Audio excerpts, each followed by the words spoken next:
Hi, Linnea. Good morning, Jason. Good morning. So we're here at Lower Predator for Dirt Church Sunday. Dirt Church Sunday. Yeah, have a little fun. So, we're another episode of Practice Like a Pro. There's kind of these three main ways that we ride trails, and they're to, feature the trail, manual the trail, or mimic the trail. And so I think today what we're going to focus on is mimicking, which is a mix of passive and active pumping, really, and really look at how do you separate when you should passive pump and when you should active pump, and then really how to put those together. What are you doing? Making you laugh. You should have gotten his face. Show him your face. Yeah. So another way to create great speed is to know that you can look two ways at once on the trail. That'll really help you. Nobody has to listen. I definitely, not saying my opinion's right. I say let's go hit the trail. I think that's where we can really kind of put this together and see how to make the passive and active all work. Okay.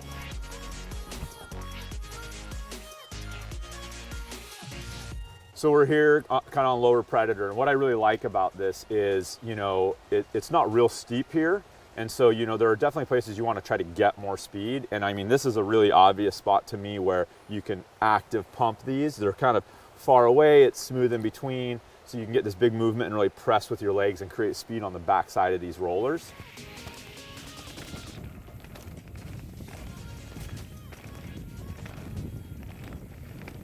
Is it bad that I was getting air off of that? So yeah, if you were getting air, like I'm assuming off the backside of the roller, then you're probably not pumping quite hard enough on the backside, because you want to be pressing the tire down that backside. That's what's going to create that speed. So if you're in the air, you're obviously not creating speed, and that's what active pumping is about. Let that front end come up a little early and kind of push it down the backside, and then let the legs push down the backside. Okay. So I'll show you that. Yeah. Okay.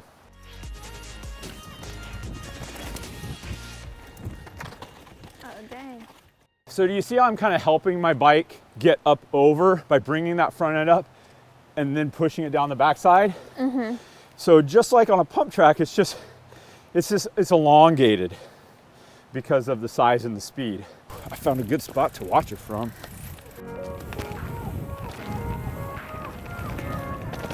I'm gonna come down off my perch.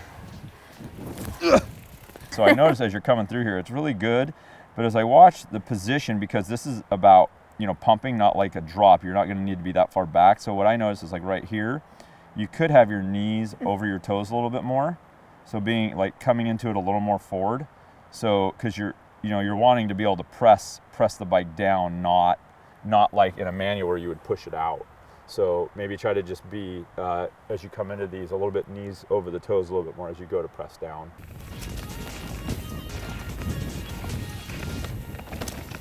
I'm feeling my suspension work. Yeah. Today was the day for the blown suspension, and I'm so glad you got that rebuild on the suspension. You guys don't know this, but when we were mid-filming, Jason stops, cranks his head over, goes, "What is that?" I think you've done some stuff on this and you know it pretty well, but we're just gonna kind of I can't get over all your fork. Is your fork completely blown up? Probably. That is all fork grease. Your damper is it really? Blowing. Look at that. Oil or just oil whatever everywhere. all over. Front forks ready for a service. It's just because I ride so hard. Yeah, it is. I'm trying to coach it in a way that you can use these things at all speeds. So I'd say slow down a hair and really see if you can focus on keeping that on the ground, because the reality is on stuff like this, you might pump the first couple and then you might be a little more passive on this just because you don't need more speed going into a corner or something. By the way, it is still only 34 degrees out. I know we look warm.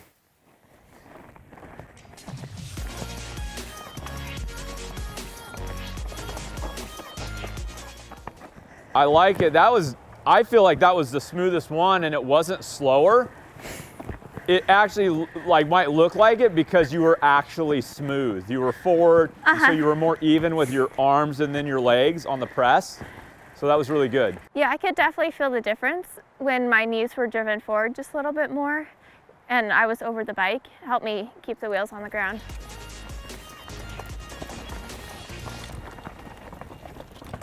So you can kind of see through here, there's a lot of rock and you've got a corner. I mean, it appears there's a little line here, but really when you're coming through this at speed, you know, there's not just a clean line all the way through. There's always something that your body's having to react to. This is a section that's so important to be passive on it and really let the bike, you know, move and hit these undulating terrain and stay planted to the ground by you letting it move and not holding against it at all. But then think about when you're jumping on a trampoline and like you start to try to stop on that trampoline and like kind of that, like, you know, soak up that movement. And that's the kind of what passive is like, because you still want to keep weight on your pedals and keep your bike on the ground, but you want to like relieve that pressure and power. And that's kind of what it's going to be like to be passive. So let's go ahead and do this. And what I want you to really think about is what I talked about with that trampoline, and really being, you know, like imagine when these rocks and bumps come, you're really trying to let that movement happen, but yet, you know, keep control. And that's, you know, to carry this corner through. Okay. Woo! That was really good. Did you feel like you had good traction through it? You did not look impressed. Maybe I wasn't coming into it fast enough. Well, if you're comfortable with trying it at more speed, I think that's a great idea. Okay. Because as that speed picks up, being that passive is going to be more important.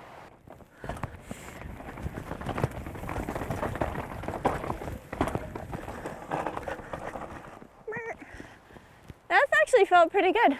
So yeah, that was really good. It maybe got a little chattery right in here, but the trail gets chattier. Gets more chattery. So, I mean, I guess the one thing I'd say is kind of like how you let the bike move side to side. You want to have that same idea up and down. Think about that softness you have when you let the bike shake back and forth. If you can get that on a vertical plane as well.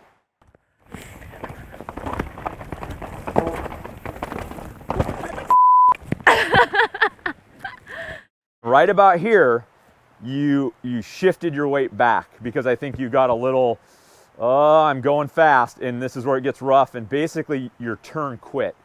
And because you shifted back, you started coming out wide, and that's what brought you offline. Yeah, that makes sense. I could actually feel myself getting back, but then the rest of all this happened really quickly.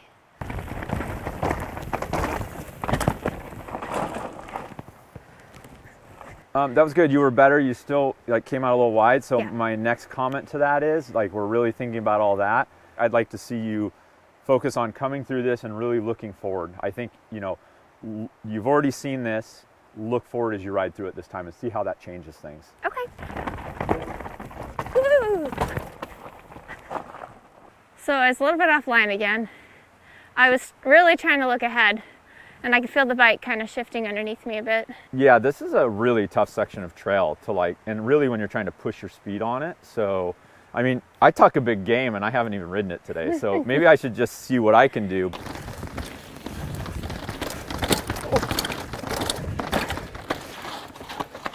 So, I love that. So, I clearly hung up on something. I wasn't passive enough on something that I didn't see. So, I mean, it's tough. It is really hard. So as you can see, it's kind of something we're constantly working on. You know, you can always get better at it and progress. So I'm thinking we'll take that pumping up top, this passive pumping here, and there's a section down here that I think has a little bit of both. So I love it. This section kind of really makes you on that, you know, passive pumping, let this bike have to be able to shimmy right to left, like I was talking about earlier, like through here, as well as dealing with being passive vertically. So yeah, I mean, obviously we're emphasizing right now on passive and active pumping. So, you know, that's what this is about. There's some other things that go along in here, but, you know, for us today, I really want to be focused on being passive through these and really getting back into that, not only the horizontal movement, but the vertical movement and letting that bike move while you stay in a good riding position. We did that last one, and then I rode it after you were all done and realized I kind of forgot how janky it was. So how about I hit this one once? I want to just kind of feel it, and then we'll have you do some laps on it. Okay.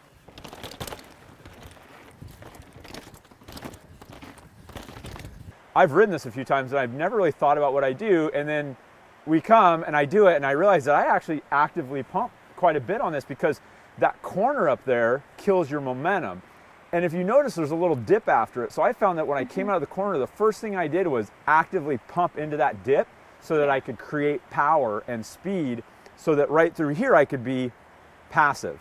That corner kills so much speed, you actually end up being more active than I would have thought, but I'm focusing on certain points where it's safe so that I can be passive in these janky spots like this.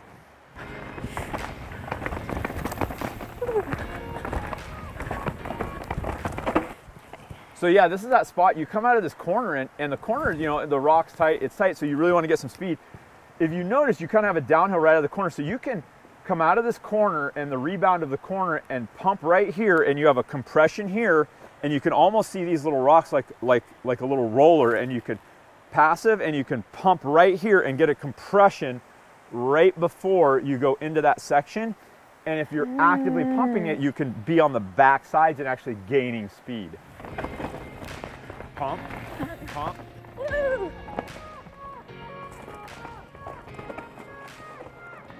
Do you feel like it's more important to go into that corner as fast as possible, or do you think it's more important to have the setup so you can pump out of it? Which one's going to give you more speed when you get to here? Pumping out of it. I think so. So chill out going into the corner a little bit so that you can be set up and get the free speed out of that corner pumping. Yeah. I think you're trying to come into that corner hot, it's tight, and then you're kind of having to get, yeah. So try going into the corner mellower and get your speed for this straightaway on that pump. Nice. Yes. There it is. Pump it again. Yay. Nice. That was good. It felt great. So I had to take the corner out of the equation too. Just like you said, not think about it, because I was getting hung up in the corner. I wasn't even getting to this section. yeah, yeah. Sweet.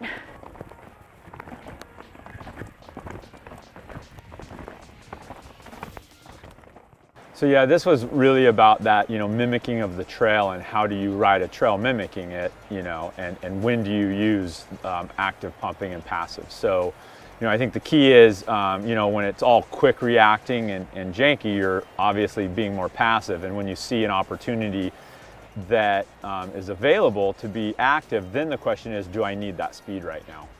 No, this is great, and this is exactly what I wanted. You know, I came from downhill, and I think that gravity allowed me to get away with not using the skill as much. Yeah, doing 30 or 40 minutes of racing on a stage during the day is going to put you in a lot more spots where passive and active pumping becomes more intertwined and more important to carry speed through a stage. And the more you think about it and practice it, the more easily it becomes natural. Well, I've got some work to do. We always do. Yeah, well, thanks for meeting me today. Yeah, let's go do a lap.